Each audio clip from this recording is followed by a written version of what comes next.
continued on at 2 other places when my family moved. I played for the boys team actually, which was great competition. They were wonderful. So. And they no problems with the boys, not when you outdrove them or something like that? No, it was. They were very sweet, very welcoming. I think it was nice being on a team that was happy to have me. I hope so. It was a wonderful experience. Loved the coaches that I had. But overall, just great competition, and it's always fun to go out there and outdrive them a couple times. So, so tell us a little about some of the other successes you've had in golf. I know you've gone to a number of other tournaments. You mentioned the national tournament, but what are some of the other things you've had? Yeah, well, I won the Maryland State Junior Championship when I was between my sophomore and junior year of high school. And that was a really cool experience. I went into the week and was just hoping to play my best, and it was right after we had moved to Maryland, so wasn't really knowing what to expect from the girls of the competition, but it was a wonderful experience, and that opened some other opportunities for me. But playing in the U.S. Kids Tour allowed me to play down in Pinehurst quite a few times, and I was able to compete in the World Cup team, which is a Ryder Cup format essentially between the United States and the international team, and we ended up winning 5 and 4. So that was an amazing experience, and playing for a few state teams along the way was a really cool time. The girls were wonderful, so it's always fun when you can take a game where you normally are playing as an individual and start to play on a team. Definitely a different type of aspect that I really enjoy. And I've heard that from everybody. Tell us a little bit about the international team. Where were the girls from that you were playing? Well, the one that we played down in Pinehurst was boys and girls, so they took 2 people from every age division. The girl that I played with from the United States was from Oklahoma. Her name was Grace, and she was wonderful. We had just laughed the whole time. But we played with 2 girls from Mexico. And then a couple of the boys were from all over, South Africa, Australia. But it was just a really cool experience because they had this bagpipe opening ceremony and as the sun was rising in Pinehurst, and just a really unique opportunity that I'll never forget that one. Oh, that's pretty cool. So tell us about your game. What are some of your strengths as a player? I hope it's my mental game. One of my favorite quotes is from Gary Player, and he asked, what right do I would be nervous? And I'm really working on that, and the way I kind of open up my round and carry myself throughout it. I hope that I'm always grateful for the opportunity to be out there. Being able to play and having the opportunity to play is a blessing, and it's opened so many doors. So I hope that I always have that mindset, but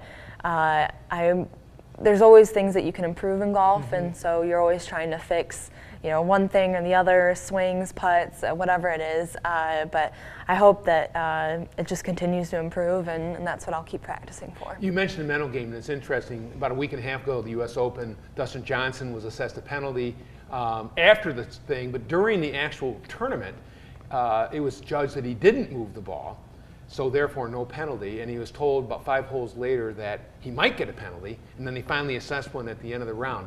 I mean, from a mental standpoint as the golfer, how would you react to that? I think it's difficult. Anytime a curveball is kind of thrown at you, or you're not really sure what your score is. Am I 1 under? Am I even? Am I winning by 2? Winning by 1? In the U.S. Open. In the U.S. Open, which had slipped away from him the year before, and in the PGA Championship with a penalty as well, quite a few years ago. But it's difficult. But I think he was really, really impressive with it. The way he put his blinders up almost. He basically was, just went forward and chose to be positive and to just keep pushing. And luckily he ended up winning by a good margin that the penalty didn't even cost him, which was, I think good for everybody. I think for the USGA and for Dustin.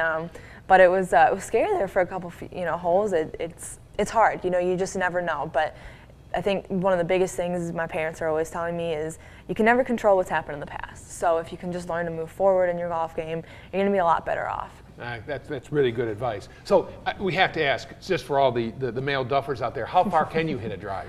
On a good day, like 250, 260. Okay, so hopefully, if I can keep it about 250, I'll be happy. That's not bad. Yes. You go to University of North Carolina, yes. Chapel Hill. Yes. One of the most famous schools, adorned in Carolina blue as you are. Tell us about the recruitment. How did they find out about you? How'd you meet the coach? Those kinds of things. Yeah, so when we moved right before my senior year of high school, and we moved down to North Carolina, about 2 hours away from Chapel Hill. And they ended up having an opening on the team where coach was looking for a player, and they came out to a tournament that I was playing in Greensboro down there, and I called her, and she talked to me for quite a bit, and it happened all pretty quickly. I fell in love with the school, and I fell in love with her and the whole team, but it was an amazing experience just to be able to have the opportunity to go to somewhere where I hadn't even dreamed that far, but it happened pretty quickly, and so basically from September, October, and then I signed my national letter of intent in November, and just had a couple months to look forward to the beginning of college. So it was happened pretty quickly, but definitely happy how it happened. Well, and obviously the ACC and North Carolina are really well known for lots of sports, basketball probably foremost, but certainly very prominent in golf as well. Davis Love, for example, the new Ryder, the Ryder Cup captain for the U.S. is a Tar Heel, correct? Yes, he is. Yeah, he played there quite a few years ago, but actually in the fall we were out there practicing late one night, and it was a Saturday, and right before he won the tournament down in, I believe it's in Charlotte, and he stopped by, and all of a sudden the girls and I are standing there, and I think that's Davis Love, and as he's walking around our practice facility, and he was stopping by because they're looking to do some improvements to the practice facility, but it was pretty surreal because someone that you've looked up to all these years and watched on television, it was not something I was expecting, but definitely a really cool experience. So tell us a little about your team. How'd your team do this year? We did really well. We finished well, which was really, really cool to watch. We finished fourth at regionals, and we went out to California, and then we made it to nationals actually. So we were one of 24 teams to compete at nationals, and then we finished in the top 15, which means we advanced to the second part of the competition, and then we didn't get to make it to the Elite Eight, but we were really happy with the way we finished. I think we just continued to get better, which is always something that you want to see. The girls worked really hard, and that was really cool to have all these people around you that are just constantly looking for ways to get better, whether it's working out or practicing, finding new books to read. So being surrounded with people who push you to be better is the kind of environment that I'm really happy to be in. It sounds, and just generally, obviously women's sports have made great strides, but tell us a little about women's golf. Is it a big deal in the ACC? Yeah, it is. It is a really big deal. Especially with the girls and the coaches, it's very competitive, and one of the things is that you are playing with the same people from junior golf, but you're playing against their school and as a team, and but it's really cool because sometimes you'll get a chance to compete against international players, just like you do. Duke has a few international players, and most teams carry a few people from other countries, but it's just really cool because, again, just a game that is bringing everybody together.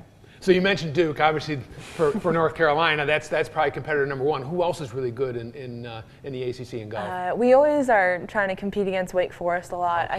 I think those Arnold Palmer's on yes, the water. Yes. I think North Carolina schools are always going to be competitive. I mean, they're your rivals. They're right next door, and with having so many of them so close, all of them pretty much within an hour from each other, it's kind of a natural born rivalry almost. Oh yeah. So I got to ask you, tell us. I mean, you're as I say, fully adorned in Carolina paraphernalia. Tell us a little about your Nike school. What are some of the perks and fun things you get to do as a college athlete? Yeah. Well, one of the things is they call it Nike Christmas, and that comes in August, right about a couple weeks after you get there. But they make sure that you always have something Carolina to wear and always have something to practice in. But they take very good care of us, and we're really lucky to have the sponsorship that Nike provides. I mean, having so much equipment and just having all these resources, there's so many great resources besides even just the clothes, but that Carolina is able to provide that is really a great opportunity to have. Now, are you a real stickler about your clubs, or are you kind of like just, let me just go out and hit? I mean, do you fiddle with them, change the loft or the length? I I don't fiddle so much with the loft. I try to check them every few months, but I'm pretty specific about cleaning them. I like them to be clean, and I like them to be in the right slot. So, but I know it's kind of a little bit, but for sure. But I think everyone is a little bit. So yeah, that's probably true. Say so.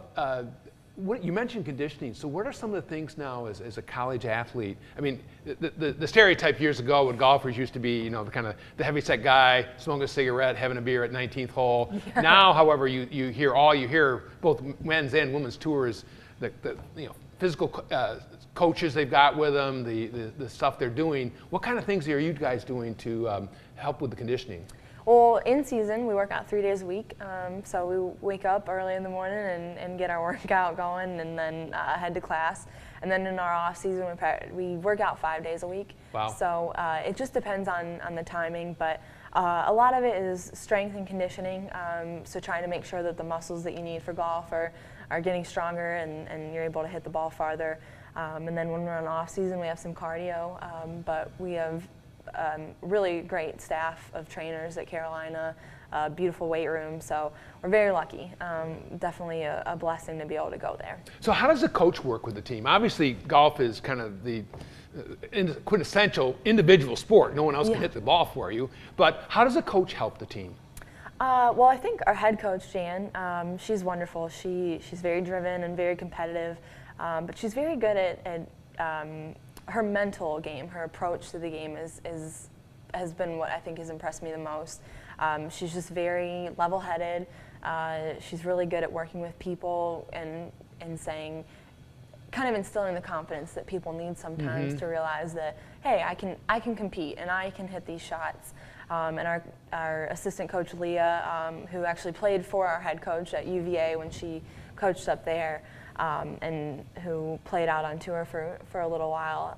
She's a great encourager. She is great at kind of picking you up and helping you to settle down if you've had a tough hole or need some help. But either one has been so willing to work with all of us, and they're always there and always people that you can count on. And when you move away from home, it was definitely a nice support system to have. So are you a rising sophomore then?